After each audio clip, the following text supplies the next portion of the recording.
Saya mengundang saudara-saudara sekalian untuk turut bersama saya masuk dalam perjalanan keseharian untuk pembentukan kerohanian kita. Di mana kita akan praktek solitude, silence, stillness, and scripture reading. Dan satu hari per minggu kita dedicate untuk bersama Tuhan. Dengan itu kita membangun ritme hidup yang baru. Shalom semuanya, teman-teman Bible Study, how are you today? Happy weekend. Saya percaya weekend ini sangat menyenangkan, walaupun perjalanan mungkin dipimpin Tuhan tidak menyenangkan. Masuk ke area atau situasi yang gak begitu menyenangkan dan sudah lama sekali. Namun Anda tahu, Allah pegang prinsipnya, aku Allah Immanuel. Nama Immanuel artinya Allah beserta kita. Nah, orang benar itu hidup karena percaya, bukan karena melihat. Oleh sebab itu, apakah Anda lihat apapun, apa tidak lihat apa-apa, situasinya sepertinya ya buruk-buruk aja seperti Yusuf. 13 tahun, 10 tahun di penjara, nggak ada kabar lebih baik, nggak ada tanda-tanda apapun, nggak ada berita. Tapi Yusuf teruji, setia, dan membangun keintiman dan hidup dalam pelukan kasih sayang Allah. Walaupun posisi fisiknya di penjara. Bagaimana dengan Anda? Hari ini melanjutkan Anda bisa hidup sebagai orang benar. Yaitu orang yang bebas dari kontrol, memegang kendali hidupnya. Kalau ada masalah buru-buru bikin solusi, bikin perencanaan, parno, panik. No. Anda lepaskan semua kendali membereskan masalah. Anda lepaskan kuasa, kekuatan dan kekuasaan, kedudukan, jabatan Anda yang mesti megang peranan, mesti nunjukin Anda bisa. Coba Anda lepaskan itu ke Tuhan. Nah, latihan ngelepasinnya ini namanya going through the wall. Berjalan melalui tembok penderitaan. Saya mesti tambahkan tembok penderitaan. Itu adalah perjalanan the stages of your life, of your faith life. Tahapan-tahapan untuk kehidupan imanmu. I think dari semua chapter dalam buku Emotionally Healthy Spirituality, saya paling suka Going Through the Wall. Okay? Bill Gaultier berkata, ini bukan tahapan, ini transition, ini transisi. Okay? Masa peralihan dan menuju tahapan berikutnya ada yang ngeblok, namanya the wall. Oke, kita akan lanjutkan hari ini dengan bedanya tembok penderitaan dengan godaan, cobaan, ujian itu apa sih? Gitu ya. Sebelum kita mulai, saya mau sapa teman-teman setia Ibu Jane Carol yang sudah berkumpul dan juga Ibu Triani dari Sorong. Terima kasih untuk teman-teman dari Tomohon, dari Manado, dari Denpasar, Luhut Utari, dan teman-teman lain dari Palembang, Pinpin, juga dari Jayapura, dari Merauke, juga dari NTT, dari Labuan Bajo, hai Linda, juga teman-teman sejabodetabek, thank you so much, dan juga Pak Akun, Jolly, Mary, Sarah yang melayani seluruh tamu-tamu kita dari luar kota, dari luar negeri, dari luar pulau. We are so blessed. Tuhan itu senang sekali melihat anak-anaknya mau dengar. Sebetulnya perjalanan hidupmu menuju serupa Kristus kayak apa sih? Apa cukup cuman melakukan disiplin rohani rutinitas? Ternyata tidak. Oke. Saya mau ngajak Anda semuanya di tengah-tengah proses siklus tembok ini, life stages of your faith. Ternyata Tuhan jaminkan Dia tidak pernah tinggalkan kita maupun biarkan kita. He is with us. Dia beserta kita. Dia tidak jauh, bahkan Dia dekat. Mari persiapkan hati kita untuk bisa juga merasakan hadirat Tuhan sementara Anda duduk mengikuti pembelajaran Alkitab hari ini. On the journey menuju kedewasaan rohani, menjadi keserupaan serupa gambar rupa Kristus kembali. Kita mesti percaya dan taruh di pikiran ini dan terus aktif mengkonfes bahwa Tuhan itu dekat, tidak jauh, bahwa Dia Allah beserta kita. Kita satu hati dan kemudian kita bisa ambil solitude and silence setelah ini. Mari. Bapa, ku datang mencari wajah-Mu,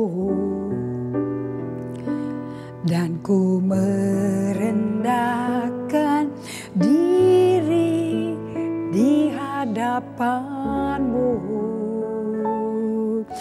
Oh Yesus, ku sambut uluran tangan-Mu. Hadirat-Mu nyata dalam doaku.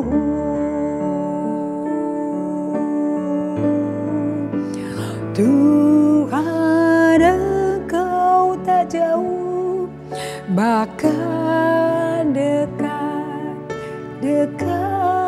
di hidupku. Sungguh ku rasakan betapa Kau mengasihiku. Tuhan, Engkau tak jauh, bahkan dekat di hatiku. Sungguh ku sadari betapa ku merindukan-Mu. Tuhan, Engkau tak jauh, bahkan dekat di hidupku. Sungguh ku rasakan betapa Kau mengasihiku. Tuhan, Engkau tak jauh, bahkan dekat di hatiku. Sungguh ku sadari betapa ku merindukan-Mu. Sungguh ku sadari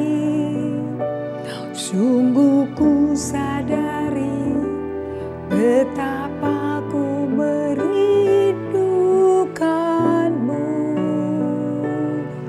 Sungguh ku sadari betapa ku merindukan-Mu. Tarik napas, hirup hadirat Allah. Kemudian hembuskan napas, lepaskan semua yang bukan dari Yesus. Mari kita lakukan doa pernapasan.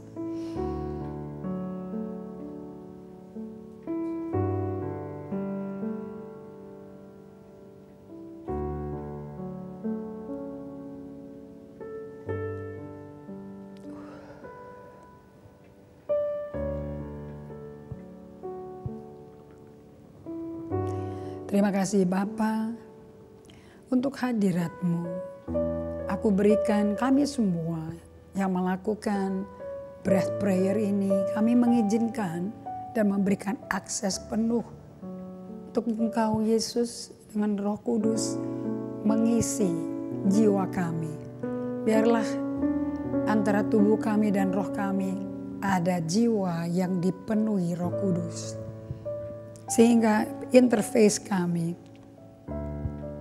dengan dunia luar, dengan tubuh kami dan manusia batin kami yang terdalam, itu betul-betul jiwa yang dipenuhi Roh Kudus. Kami minta ini di dalam nama Yesus Kristus Tuhan kami, Allah kami yang terkasih, yang tercinta. Kami berikan segala hormat, pujian, kemuliaan hanya bagi-Mu dalam nama Yesus Kristus Tuhan kami. Amin. Well, saya percaya bahwa tidak ada jalan lain untuk bisa menyelesaikan perjalanan satu kali perjalanan aja, bukan putaran, bahkan satu kali perjalanan di mana Tuhan tidak menjaminkan bahwa Dia beserta kita. So let's believe that God is with us. Kita sampai ke slide pembelajaran di mana di tembok penderitaan tersebut kita harus praktek bersandar pada firman-Nya. Karena dikatakan di Matius 24 bahwa langit dan bumi akan berlalu tapi firman-Ku tidak akan berlalu. So Anda tidak punya sandaran, dinding untuk Anda terlena, bersandar kecuali firman Allah, kecuali janjinya. Dan akhirnya kalau kita bisa melakukan ini, bisa bersandar dan bisa belajar berserah, lepas kontrol, kita bisa mengajarkan kepada banyak orang sebagai orang tua rohani. Bagaimana hidup dalam percaya pada Allah melalui siklus, bukan linear ya, bukan garis lurus perjalanan kita sama Tuhan, tapi siklus. Jadi satu kali perjalanan di bumi, tapi ada cycle. Ada detour, ada siklus, ada berhenti, ada maju, ada mulai, ada berhenti. Nah, itu namanya a journey.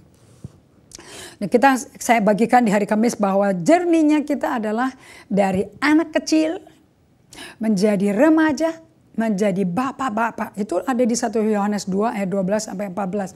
Jadi stages of life of faith ini sama dengan pertumbuhan fisik daripada baby. Aku menulis kepada kamu, Rasul Yohanes katakan, hai anak-anak, sebab dosamu telah diampuni oleh karena namanya. Jadi baru lahir baru, itu masih anak-anak. Aku menulis kepada kamu, hai bapak-bapak, karena kamu telah mengenal Dia. Kalau rohanimu sampai mengenal Allah, Hosea 4 ayat 6 katakan, umatku binasa karena tidak mengenal Allah dan karena merekanya memang tidak mau kenal Allah. Akibatnya apa? Allah menolak jadi imam bagi orang Israel dan anak cucunya pun tidak digembalakan, tidak dibapai sama Allah sendiri. Karena ayahnya menolak.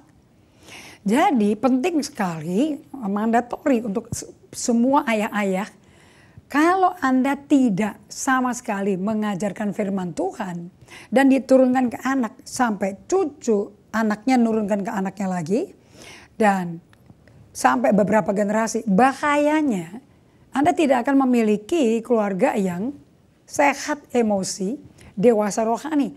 Mereka semuanya akan terkocar-kacir, akan bantat rohaninya. Hati-hati sekali loh.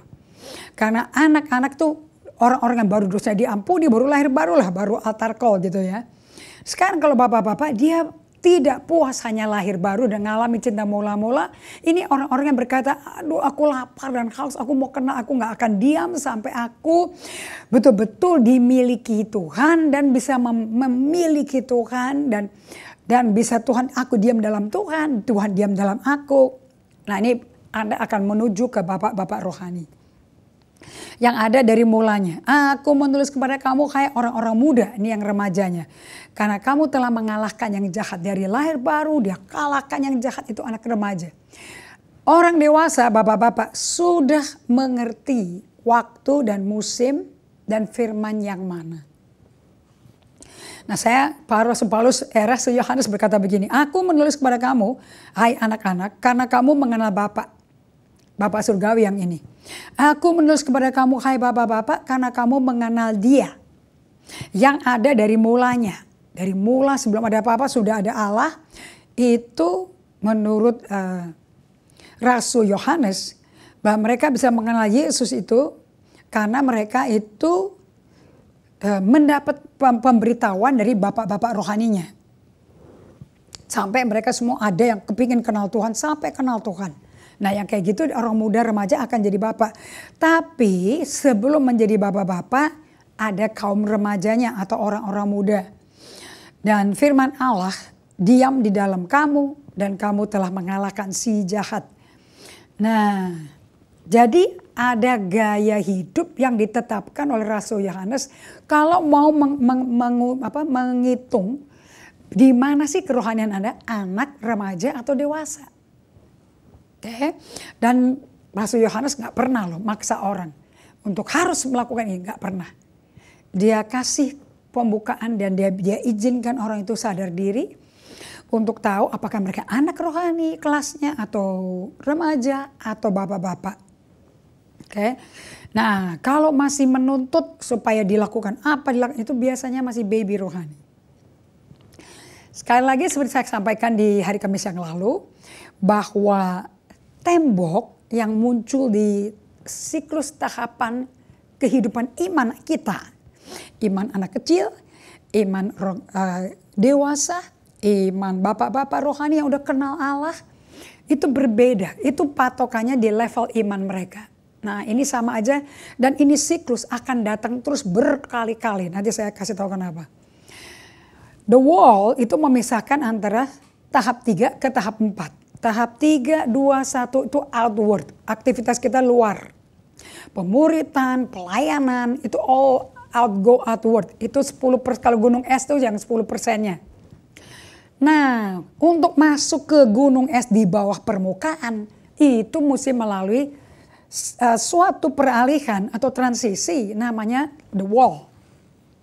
So the wall is not a stage but a transition season. Oke. Apakah kita menyangkali stres kita? Kalau Anda tipe orangnya kalau kena stres masih hidup dalam denial, penyangkalan, Anda akan tahu bahwa problem Anda nggak akan beres. Anda pun akan tersiksa jiwanya. Karena ada masalah tapi Anda bilang gak ada masalah.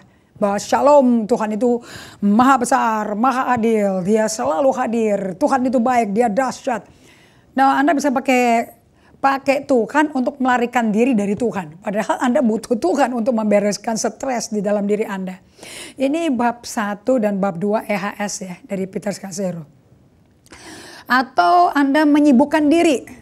Nah, kayak lari dalam pelayanan Tuhan, padahal dalamnya lagi stres. Atau Anda tipe yang menghadapi stresnya itu duduk diam dan proses rasa sakitnya. Anda mau hadapi dan rasakan rasa sakitnya benar-benar. Anda mau, basically you dare to face it lah, head on ya. Berani ngadapinya. Dan Anda mengalami banyak pertanyaan. Nah, kalau hidupmu ini banyak penyangkalan, stres, menyibukkan diri dan pekerjaan Tuhan, untuk melarikan diri dari kenyataan, Anda bisa mulai proses rasa sakitnya tapi takut. Nah, banyak pertanyaan-pertanyaan dalam hidup Anda tapi nggak ada jawaban dari Tuhan. Nah, tujuannya Tuhan mengizinkan Anda menghadapi transisi, musim transisi ini untuk mengembangkan iman yang dalam dan lebih otentik. Jadi iman Anda ini mesti berakar, mesti solid. Ya, bisa kayak imannya Yesus tuh. Di tengah badai dia tidur tuh. Oke? Nah, di musim transisi ini kita akan mengalami roadblock. Nah, ini kita stop di sini waktu hari Kamis malam. Kita mengalami roadblock. Nah, roadblock ini atau blok-blok yang menghalangi perjalanan kita sehingga tidak mulus. Dan yang bikin blok-blokan ganjelan-ganjelan atau rintangan-rintangan di perjalanan iman kita. Ingat ya, perjalanannya iman. Itu penderitaan. Oke, kekhawatiran. Dan ini bisa terjadi di tahapan manapun juga. Bisa juga kalau Anda mengalami roadblock, suffering, dan doubt, ini mungkin bukan the wall. Oke, kita coba cek di Yakobus 1 ayat 2. Saudara-saudaraku, anggaplah sebagai suatu kebahagiaan apabila kamu jatuh dalam berbagai pencobaan. Dalam satu perjalanan, macam-macam pencobaannya. Sehingga Anda bisa detour, Anda bisa stop. Oke, Anda bisa merajuk, Anda bisa murtad, whatever lah. Oke, Anda bisa pasif, Anda bisa mundur. Nah, kalau Anda mengalami seperti ini, kelasnya berbagai-bagai pencobaan. Kamu tahu loh, sebetulnya pencobaan-pencobaan di tengah-tengah jalan ini, itu ujian terhadap imanmu untuk menghasilkan ketekunan. Oke, menghasilkan ketekunan. Resiliensi ya, yang tidak gampang nyerah. Kalau penderitaan atau tantangan yang bukan tembok, kebanyakan pencobaan itu bukan tembok. Kalau tembok itu dari pengajar mengenai The Journey, The Life Stage of a Faith Journey. Ini Janet Hackberg dan Robert Guelich. Mereka kasih tahu seperti ini. Bedanya pencobaan itu dan tantangan-tantangan kecil ya seminggu, 3 hari versus The Wall yang bisa puluhan tahun. Kalau The Wall itu mewakilkan kehendak kita ketemu sama kehendak Allah tatap muka. Alias kehendak kita udah mati total, yang ada kehendak Allah sebagai kehendaknya kita. Atau kalau bahasa lainnya, kehendaknya kita udah kehendaknya Allah. Kasih yang ada pada kita udah kasihnya Allah. Oke? Nah, kita di tempat The Wall, we decide anew. Dengan cara yang baru, kita buat keputusan. Apakah kita rela, willing to surrender, untuk berserah, and let God direct our life. Nah, untuk ini saya baru ngerti di Mazmur 32 yang bicara mengenai hal ini. Mazmur 32, saya bacakan ya. Ayat 6 sampai ayat 9. Sesudah Selah, sebab itu hendaklah setiap orang saleh berdoa. Artinya dialog sama Tuhan. Berdoa kepadamu, berdialog kepadamu, selagi engkau dapat ditemui. Sesungguhnya pada waktu banjir besar terjadi. Banjir besar terjadi. Kerusakan fatal, banyak korban segala macam ya. Itu tidak akan melandanya. Karena setiap orang saleh, kalau ada orang saleh di situ, berdoa kepada Tuhan. Selagi engkau dapat ditemui. Jadi bisa ada momen gak diketemui Tuhannya. Banjir besar terjadi. Sesungguhnya pada waktu itu banjir besar terjadi. Jadi di tengah masalah malah gak kerasa Tuhan. Malah gak ketemu Tuhan. Nah, engkaulah persembunyian bagiku. Jadi di tengah-tengah badai banjir besar melanda ini. Oke. Persembunyian Daud adalah Allah. Terhadap kesesakan engkau menjaga aku. Engkau mengelilingi aku sehingga aku luput dan bersorak. Selah. Selah artinya puji Tuhan. Lihat, pikirin apa yang dia lakukan tuh. Dia sembunyikan kita. Dia jaga kita waktu kesesakan. Dia membuat kita luput karena dia mengelilingi kita sendiri. Nah, Selah. Prosesnya ada bencana alam yang panjang ya. Ayat ke-8. Aku Allah hendak mengajar dan menunjukkan kepadamu jalan yang harus kau tempuh. Aku hendak memberi nasihat, mataku tertuju kepadamu. So, orang yang melalui The Wall akan memiliki hati dan kehendak yang pliable, yang udah empuk, yang gak keras hatinya. Maka Tuhan berkata, aku sekarang hendak mengajar dan menunjukkan kepadamu, instruksikan jalan yang baru yang harus kau tempuh. Dan aku hendak memberi nasihat, mataku tertuju padamu. Jadi walaupun Allah berkata aku besertamu, tapi tetap dicek apakah persiapanmu untuk ujian ini benar. Ayat yang ke-9. Nah, kalau Anda melalui The Wall, Anda nggak mungkin seperti kuda. Anda enggan, Anda mau pakai kekuatan sendiri. Kalau lagi perang, Anda minta bikin aliansi dengan negara lain yang nggak ada hubungan sama Allah Israel.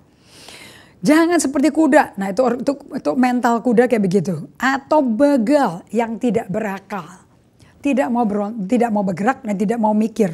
Itu begal. Yang kegarangannya harus dikendalikan dengan tali les dan kekang. Kalau tidak, ia tidak akan mendekat engkau. Nah, di tempat The Wall, Anda akan belajar untuk menghadapi bencana-bencana. Kelasnya itu kelas bencana semua penderitaannya. Namun Anda sesuai Mazmur 32 ayat 8 mau dituntun pelan-pelan sama Tuhan. Tidak berjalan di tempat, tapi maju terus. Sambil melihat tongkatnya Allah di Musa, sampai melihat para imam meniup sangkakala di depannya tabut perjanjian di depannya Yosua menyeberang sungai Yordan. Nah, semua yang dialami Yosua tidak pernah sama yang dialami oleh Musa. Tidak ada apel ke apelnya loh. Tapi apel ke apelnya cuma satu. Dua-duanya mengandalkan Tuhan. Dua-duanya selalu meminta Tuhan waktu untuk bisa tahu nasihat apa yang Tuhan mau. Nah, di sini we decide anew whether we are willing to surrender and let God direct our life. Anda mau nggak hidupmu itu dikontrol, disetir sama Allah? Anda mau nggak supaya Allah itu bisa menentukan apakah kita lagi belajar dari apa yang kita belajari dari kehidupan masuk ke dalam penyerahan diri. Nah, kalau Tuhan yang arahkan masuk dalam penyerahan diri, berserah kepada Tuhan, bukan nyerah loh ya, tapi berserah. Okay. Nah, di tahapan cobaan-cobaan saat ini lebih mudah berserah pada Tuhan dan memperkuat komitmen kita dengan melakukan disiplin rohani lebih sungguh-sungguh lagi dan bekerja sama dengan Tuhan di lapangannya dan menerima upah Tuhan. Jadi di tahapan transisi ini, tahapan sesudah tahapan itu transisi nomor antara 3 dan 4. Di tahapan cobaan-cobaan saat ini lebih mudah berserah pada Tuhan dan memperkuat komitmen kita dan melakukan disiplin rohani lebih sungguh-sungguh lagi dan bekerja sama dengan tim di lapangannya dan menerima upahnya. Oke. Jadi kalau Anda mau mendapat upah Tuhan, look at this. Cobaan itu bagus, itu membuktikan tempat yang paling bahagia dan paling Anda ketemu Tuhan. Di tengah tekanan hidup, Anda tahu kalau Anda bisa nangkap Tuhan beserta Anda, tidak ada isu Anda akan diputerbalikan. Di tahapan cobaan-cobaan saat ini lebih mudah berserah ya, hati-hati ya. Lebih mudah berserah pada Tuhan dan memperkuat komitmen kita dengan melakukan disiplin rohani lebih sungguh-sungguh dan bersama Tuhan di lapangannya dan menerima upah Tuhan, yaitu di Matius 5 ayat 1 sampai ayat 13 itu perjalanan life cycle. Anda kalau nggak hidupin life cycle ini nggak bisa ngidupin kunci kerajaan surga. Oke, di musim tembok jika kita bekerja lebih keras, mau pakai kekuatan kita sendiri untuk membereskan masalah kita, tantangan kita yang tidak ada suara Tuhan, tidak tahu Tuhan lagi ngapain sama situasi kita, tidak sama sekali untuk tertekan untuk bertanya, bertanya aja di musim ini susah loh. Mayoritas banyak yang jaim jadi memendam semuanya. Jadi saudara-saudara saya mau Anda tuh ingat ya. Di musim tembok ini jika kita kerja lebih keras, bukan lebih sering ketemu Tuhan, bukan lebih luas penjangkauannya, tapi Anda secara pribadi Anda mesti jujur.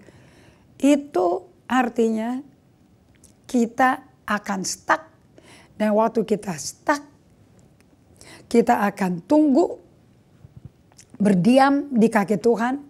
Solitude silence semakin dipergiat, bukan diperlambat, bukan ditinggalin. Nah, kesalahan orang mayoritas itu ditinggalin. Waktu solitude silence di tempat situasi yang mustahil, bahkan mengerikan. Nah, kita mau beranjak ke arah jalurnya Kristus dong. Dan kembali ke tahapan-tahapan yang familiar dari tahapan awal. Jadi tahapan-tahapan sebelum transisi ini, Anda ngalami apa aja? Coba ditulis dan memo pesan-pesan per masa, per musim ini, per siklus ini, per tahapan. Itu pesan-pesan manusia yang sudah pernah ke situ tuh kayak apa? Karena bagus kita belajar dari orang yang pernah ada di situ. Nah, kalau kita mau beranjak ke arah jalurnya Kristus, the path of Jesus Christ, dan kemudian kembali ke tahapan-tahapan yang familiar dari tahapan awal. Kalau kita mau nemu aja jalur Kristusnya ini dan kembali ke tempat awal dan menjalankan dalam hal ini upaya untuk menjalankan jadi pengusaha. Nah, kalau Anda sudah mengalami tahapan-tahapan ini dan sedang ada di tembok, jangan bikin keputusan besar apapun dengan mengajak orang lain. Ini saat Anda fokus ke dirimu sendiri dan emosimu. Dan Anda bisa jawab karena tahapan-tahapan yang familiar sudah Anda alami Nah, dari awal, nah sekarang khusus untuk yang familiar dengan tahapan sebelumnya, di tempat transisi ini jangan dibanding-bandingin dengan masa lampau. Ini tembok baru yang belum pernah kita ketemui. Oke, at the wall rasanya seperti tahun-tahun yang dibuang-buang. Muter-muter di tanah gersang. Nah, kenapa tuh? Kok bisa di padang gurun, di at the wall, Tuhan itu hadir tapi tidak menghadirkan dirinya. Ini tempat Anda akan muter-muter di tanah gersang, tapi Tuhan tuh hadir ada di sampingmu.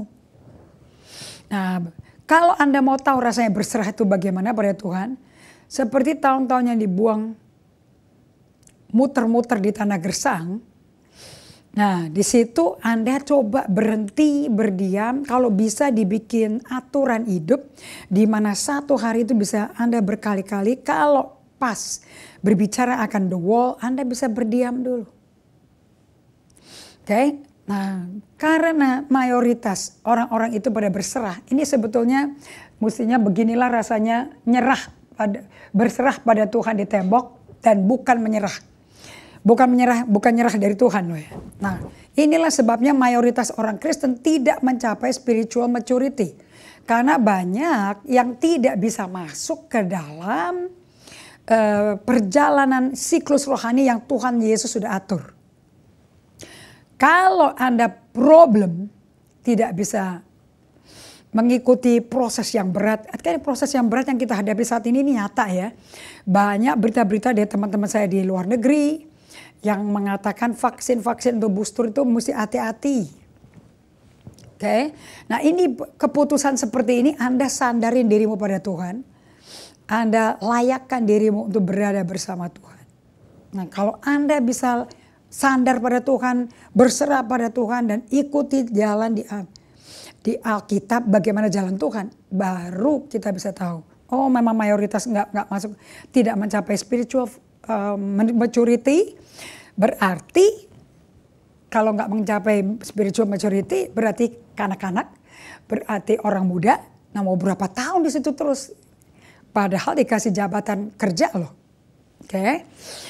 Bahkan mungkin mendapat persembahan kasih. Nah, tanggung jawabnya bagaimana ya supaya kalau sudah ditempatkan di posisi itu tapi tidak kemana-mana. Apakah ini orangnya akan perlu diistirahatkan, dikeluarkan dulu karena tidak produktif? Ini yang kita mesti hati-hati sekali ya.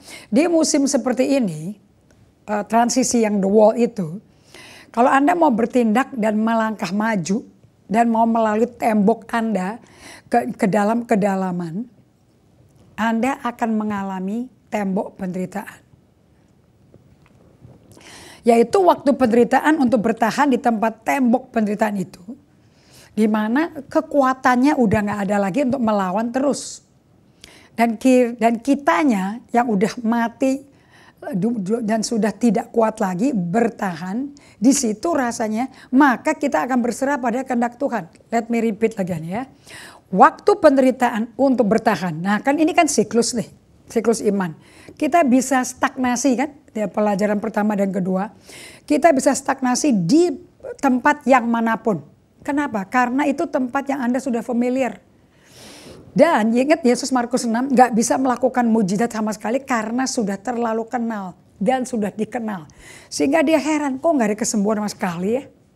Karena saudara-saudara tirinya, adik tirinya tidak percaya.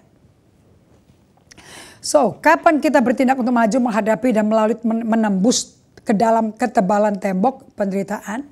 Waktu penderitaan itu bertahan, waktu penderitaan. Karena mau tahan tetap berada di situ, nggak mau keluar.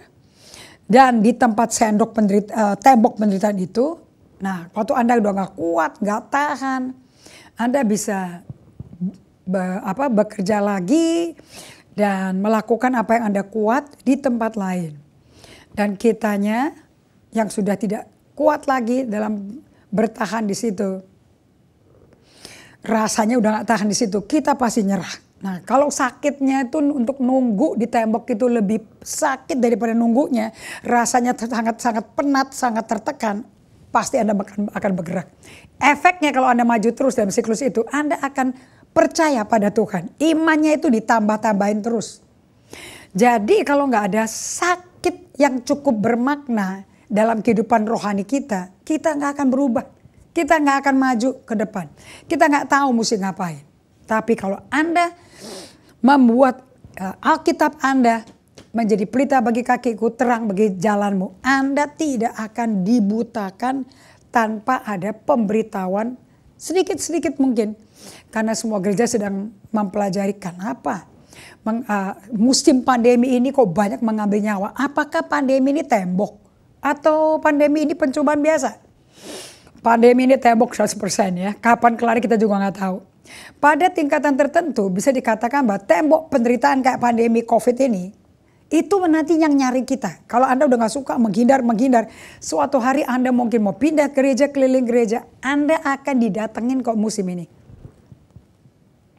Apa yang diberikan? Efeknya apa sih? Unbearable pain.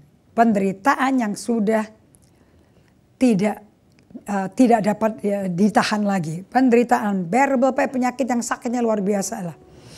Nah, kita lihat walls ya. Pada tingkatan tertentu, walls ini bisa datang ke kita secara beragam dan di sepanjang kehidupan kita. Bertubi-tubi lah, dan ini puluhan tahun. Intinya Anda nggak bisa, peperangan saya waktu ini mengalami ini 6 tahun ini. Saya nggak bisa minta Tuhan, maksudnya bisa sih, untuk pegang hati musuhnya itu. Orang yang nggak suka, nggak respect sama hamba Tuhan. Bagaimana Tuhan pegang kehendaknya, pegang kemauannya supaya dia beralih kepada tujuan awalnya. Dan juga bisa beralih kepada Tuhan. Nah, lihat apa yang terjadi. Pada tingkatan tertentu, memang walls mendatangi kita kok secara beragam di sepanjang kehidupan kita. Ini dari kitab Petrus ya. The wall, tembok penderitaan, akan kita jumpai lagi sebagai bagian dari list kita. Nah, relasi kita dengan Tuhan akan diuji, masih berkelangsungan nggak, berkesinambungan apa tidak? Itu terjadi di wall, the wall. Dan ini nggak ada urusan, the wall ini kan internal ya, dengan kita dengan Tuhan. Jadi nggak ada urusan sama sekali dengan hubungan kita dengan sesama di acara praise and worship itu. Tembok penderitaan pasti akan datang menguber Anda. Kenapa sih? Kok si Abraham berkali-kali mengalami the wall? Itu apa sih tembok penderitaan? Oke, kita lihat di sini. Nah, pada waktu perjalanan orang Israel sudah keluar dari Babel, kita lihat ya, kenapa kok banyak melewati tembok-tembok? Ini alasannya apa sih? Kan tadi dikatakan temboknya juga bisa datangin Anda kok. Anda nggak nyari, tapi dia datangin Anda. Ini sama saja dengan pengalaman di mana Anda menghadapi 4 musim itu loh. Suka nggak suka tetap akan, tanpa izin Anda akan full akses ke dunia. Mengapa teman-teman rohani kita di Alkitab banyak melewati tembok-tembok? Nomor 1, setiap pahlawan iman di Ibrani 11 telah melewati banyak sekali tembok dalam perjalanan rohaninya. Ini ada di ayatnya. Nah, sebab tanpa sadar kita bisa berulang kali itu jatuh ke dalam kesalahan yang sama. Terus kebiasaan buruk mirip seperti akar hidup yang terus memunculkan. Jadi tembok-tembok ini bagus sekali ya. Akan membuat Anda sadar berulang. Walaupun dalam kesadaran itu prosesnya Anda jatuh bangun, gak masalah. Anda salah fatal, gak masalah. Don't self-condemn. Oke, ini waktu yang sama. Dan terus menerus kebiasaan buruk yang mirip seperti akar hidup yang terus muncul. Jadi gini ya saudara-saudara ya, pahlawan iman yang Ibrani 11 itu telah melewati banyak sekali tembok dan dalam perjalanan rohaninya mereka bersama Allah terus. Jadi nasihat kita adalah tanpa sadar kita bisa berulang kali jatuh ke dalam kesalahan yang sama, terus kebiasaan buruk mirip seperti akar hidup yang terus muncul. Nah, Di masa ini sistem akar kita itu dibentuk. Jadi pada waktu Anda sendirian di bumi, semua keluarga Anda tidak ada, ini masa the wall. Nah waktu Anda di the wall ini, apakah Anda bisa spontan untuk mengikuti firman Allah dan ngikutin dan percaya bahwa firman Tuhan adalah pelita bagi kaki kita, terang bagi jalan kita, dan membuat kita bisa menjadi orang yang melakukan kehendak Allah. Kalau tidak susah situasinya, menderita situasi, susah untuk mengalir bersama Tuhan, susah sekali.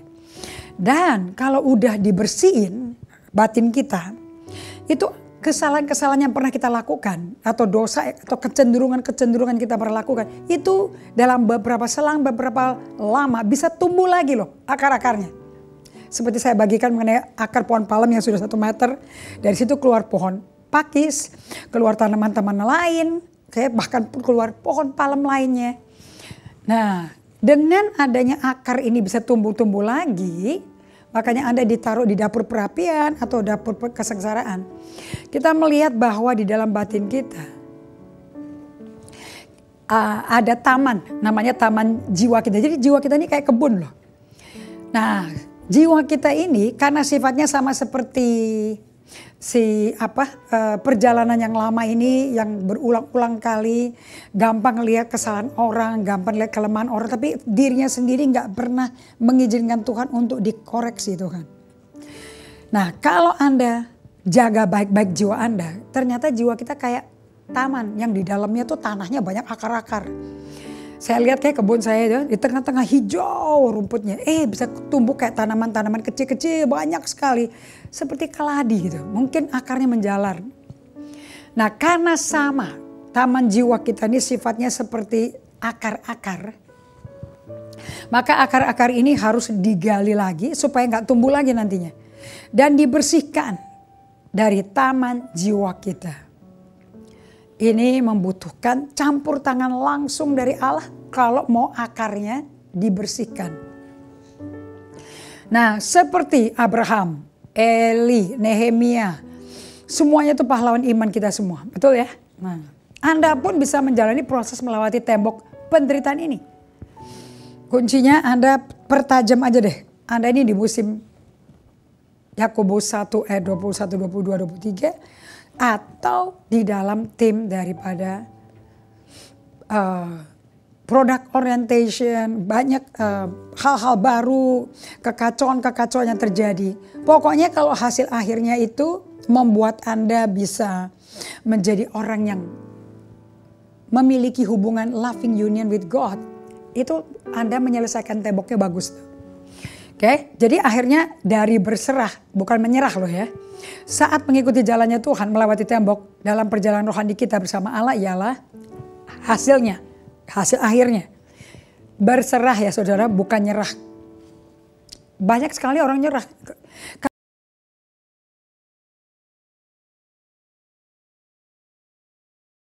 Dari orang-orang yang melayani Tuhan di Amerika Utara, di bagian ini 85% bunuh diri, murtad, tidak melanjutkan lagi berjalan sama Tuhan.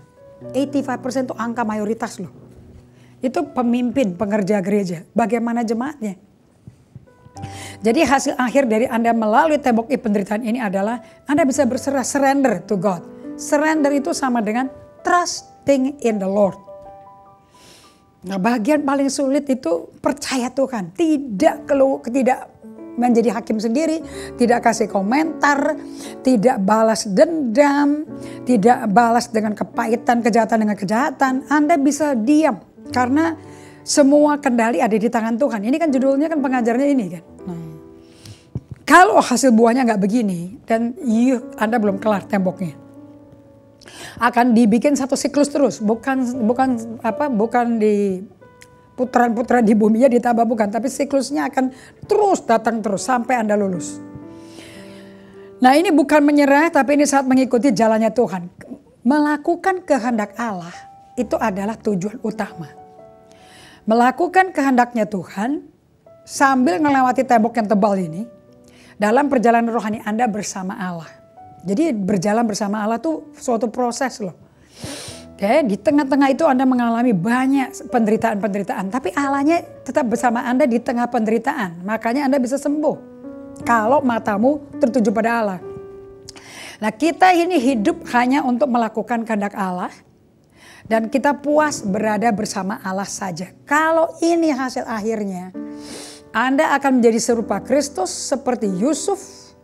Oke, bahkan dia bilang penderitaan yang kau reka-reka, Kak, itu sebetulnya dari Tuhan yang bisa memungkinkan saya bisa memelihara seluruh bangsa yang besar ini, baik Mesir, Kanaan maupun kalian 75 orang ini. Oke, dan bukan aku hakimnya, aku nggak akan balas dendam. Orang ini rencana Tuhan kok, memang aku mesti diutus dulu kok. Dialah bagian hidup kita. Dan dalam batin kita tidak ada lagi unsur kebutuhan untuk dikenal, jadi terkenal atau menjadi orang famous dan sukses. Itu nggak penting.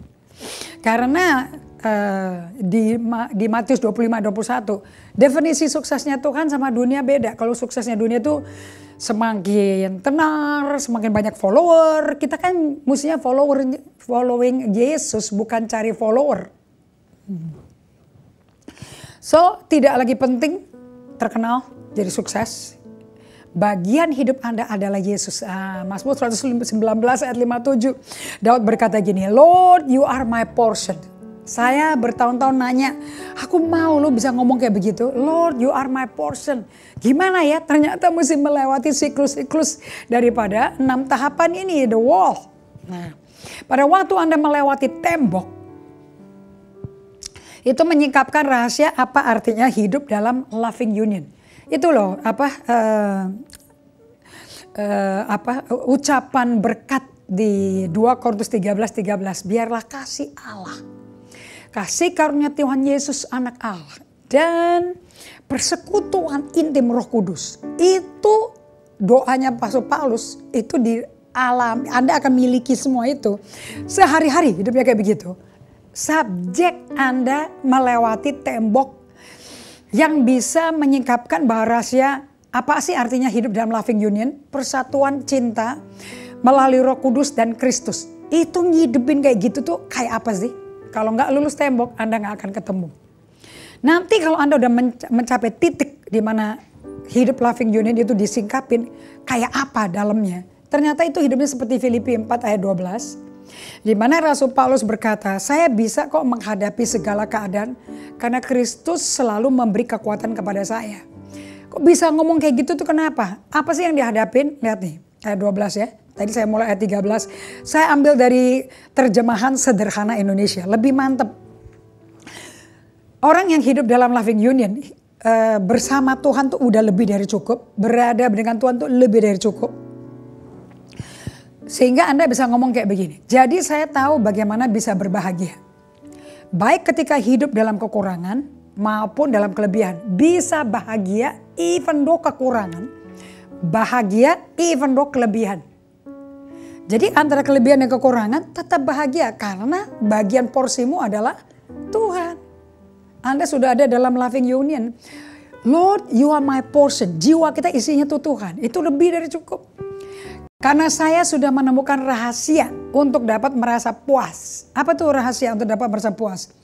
Dalam segala keadaan, dalam segala tahapan, dalam transisi, musim transisi, the wall. Aku bisa kok hidup tetap puas karena Tuhanlah my portion. Baik kenyang maupun lapar, baik kaya maupun miskin. Aku udah tahu rahasianya lah. Aku bisa menghadapi semua itu, sisanya macam-macam ini. Karena Kristus itu selalu memberi kekuatan kepada saya. Ini kalau bahasa Indonesianya, bahasa Inggrisnya itu hidup dengan content. I know what it is to abound, I know what it is to abase. In everything, I know bagaimana menghadapinya. Through Christ who strengthen me. Oke, yang kedua, Anda bisa menjadi orang yang kudus. Anda bisa menjadi orang yang suci. Seperti Tuhan suci. Jadilah kudus, 1 Petrus 1 ayat 16-17. Jadilah engkau kudus seperti aku kudus. Ini melalui tembok semua. Ya hasil akhirnya kalau mau Anda tenang, lihat aja kehidupan Abraham menjadi sahabat Allah. Daud orang yang memiliki hati berkenan pada Allah. Yusuf itu menjadi serupa Allah. Tidak menjadi hakim, tapi Allah yang jadi hakim bagi kakak-kakaknya yang betul-betul jahatnya gak keruan. Tapi dia bisa kasih tahu loh, memang kamu melakukan, kamu mau membunuh aku. Kamu iri sama aku, kamu mau aku mati. Kau reka-reka ini bagus loh. Dengan cara jual aku ke penjual budak. Tapi akhir-akhirnya aku bisa ada di sini ketemu engkau lagi. Sudah menangani kebutuhan logistik dunia sampai dunia tidak pernah kekurangan. Karena Tuhan beserta Yusuf. Kuncinya ceritanya Yusuf itu adalah Tuhan beserta dia. Loving union Yusuf capai. Bagaimana bisa karakternya itu kudus? Kudus artinya dipisahkan untuk Allah, serupa Allah tanpa cacat. Efesus 1 ayat 4 menjelaskan ini. Wah hebat ya perjalanan melalui tembok ini. Sebelum dunia ini diciptakan, Allah tuh telah memilih kita melalui Kristus dengan maksud supaya kita jadi miliknya yang khusus. Dan tak bercacat di hadapannya karena kasih Allah.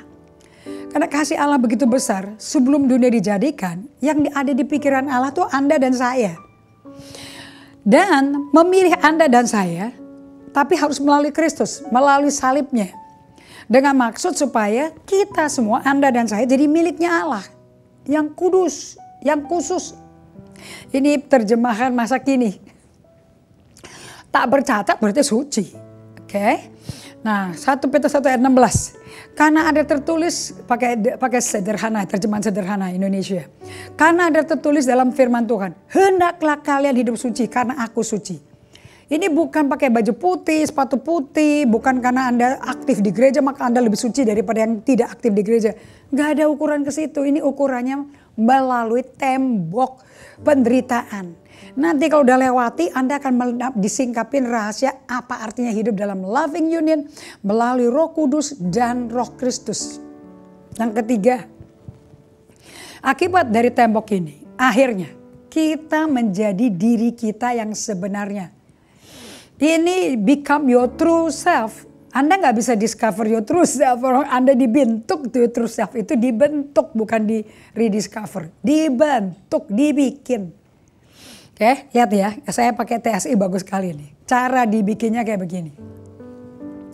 Akhirnya kita menjadi diri kita yang sebenarnya dalam Kristus. We become our true self in Christ. How? Efesus 4 ayat 24. Sebagaimana kamu memakai baju baru, begitulah hendaknya seluruh hidupmu menjadi baru. Kalau mau pakai baju baru, karakter Anda, personality Anda mesti sesuai baju baru itu dong. Oke?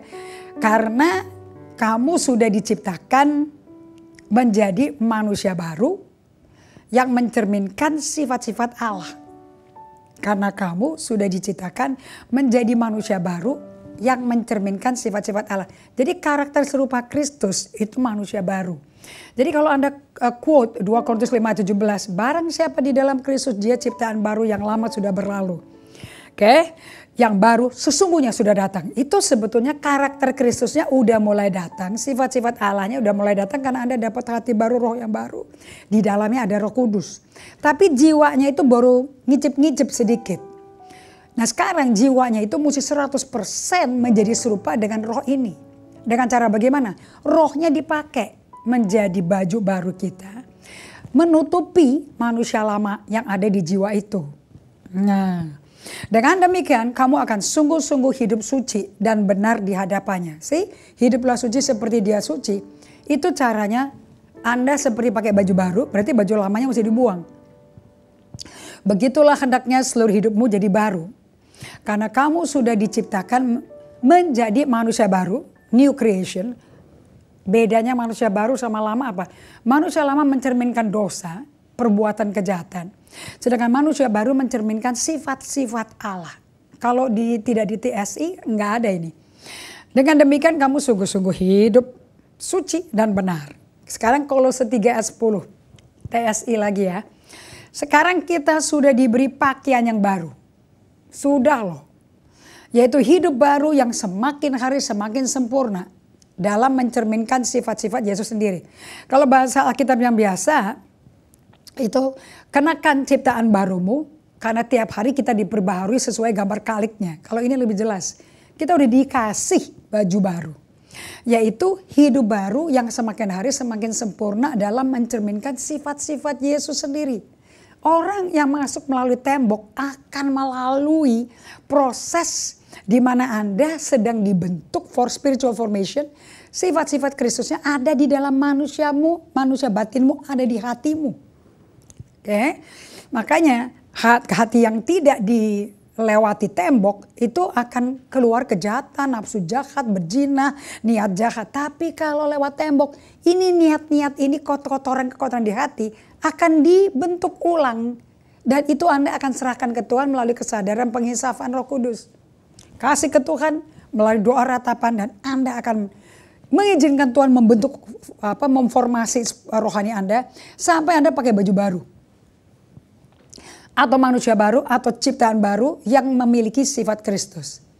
Allah pencipta yang mengerjakan hal itu dalam diri kita karena kita sudah mengenal Dia melalui Yesus. Oke?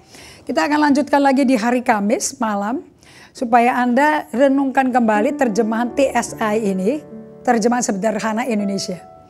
Jadi supaya Anda bisa mencapai pada konklusi bahwa kekristenan itu sebuah perjalanan, indeed, benar-benar sebuah perjalanan. Satu kali di bumi bersama Allah dalam kuknya Yesus yang enak. Matius 11 ya, ayat 29-30. Ini gak berat kalau Anda di kuk dalam kuknya Yesus dan Yesus jamin kuknya enak dan bebannya ringan. Oke, paling kalau gak enak Anda gak biasa ngikutin ritme itu Anda mau kabur gitu loh. Tapi kalau Anda berserah, karena Anda akan keluar, akan dikasih lagi siklus-siklus tahapan ini. Tembok-tembok ini pasti Anda akan lama berserah dan ikutin langkah kaki Tuhan. Pengharapan itu, kekristenan itu sebuah perjalanan. Pengharapan itu membuat kita sangat bersuka cita. Walaupun dalam hidup yang sementara ini ada banyak peristiwa menyedihkan karena kita sedang mengalami berbagai kesulitan. Tapi itu sesuai dengan kehendak Tuhan. Jadi intinya begini.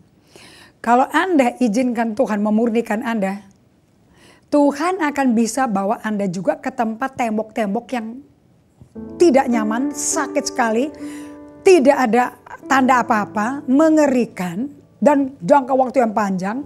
Mungkin belum kelar-kelar. Mungkin Anda skip, mungkin Anda lagi mencoba kabur atau apa. Tapi seperti Tuhan mengeraskan hati Firaun waktu Musa di Keluaran 14 ayat 14, 15, 16, 17. Bahwa untuk orang Israel keluar dari Mesir dan mengeluarkan Mesir dari orang Israel, mantan budak-budak ini, supaya mereka jadi anak Allah bukan lagi jadi budak. Itu ternyata harus melalui penderitaan, tembok yang besar. Allah terus mengeraskan hati Firaun. Jadi kehendak Allah memang mereka mesti ngadepin Firaun yang keras. Kalau enggak kekerasan di hati mereka karena 450 tahun diperbudak tidak akan bisa remuk, tidak bisa dibentuk. So kenalkanlah hati Anda, kenallah diri Anda. Sebab Tuhan sangat cinta pada Anda. Supaya Anda bisa jadi manusia baru yang memakai sifat-sifat Yesus. Supaya Anda bisa memiliki jiwa Anda dipenuhi dengan hadirat Allah. Itu menjadi bagiannya hidup Anda. Nah, jangan benci tembok ini. Ini tempat di mana Anda pakai mental, di mana ada tawanan pengharapan Tuhan. Kalau terus Anda berharap pada Tuhan, perjalanan ini menjadi sukacita. Memang gak enak peristiwa yang dilaluinya. Tapi ujung-ujungnya Anda berkata, I did it. Aku mentaati kehendak Allah. Itu Matius 25-21.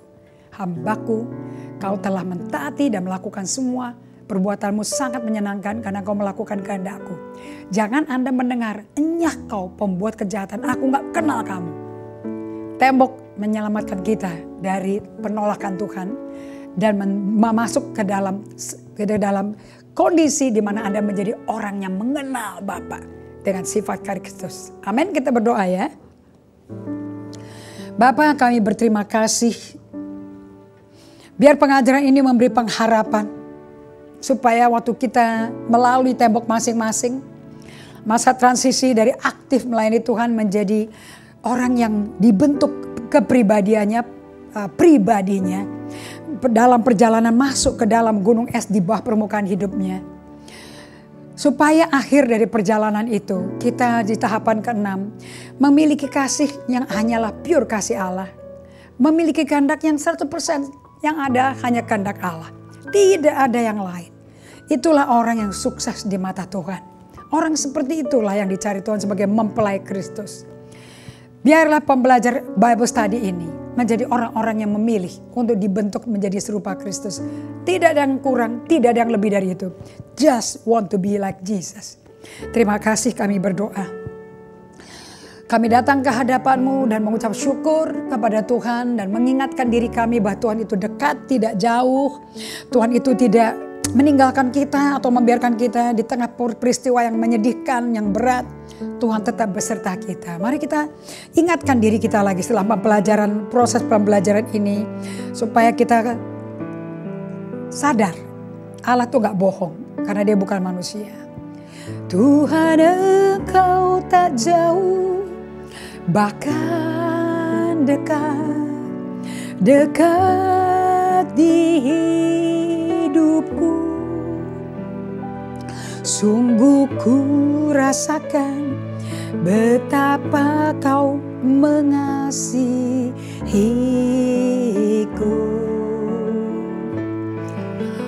Tuhan, Engkau tak jauh, bahkan dekat di hatiku. Sungguh ku rasakan betapa ku merindukanmu.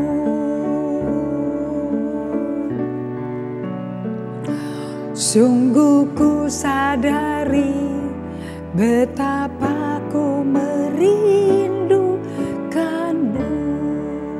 Terima kasih Bapa.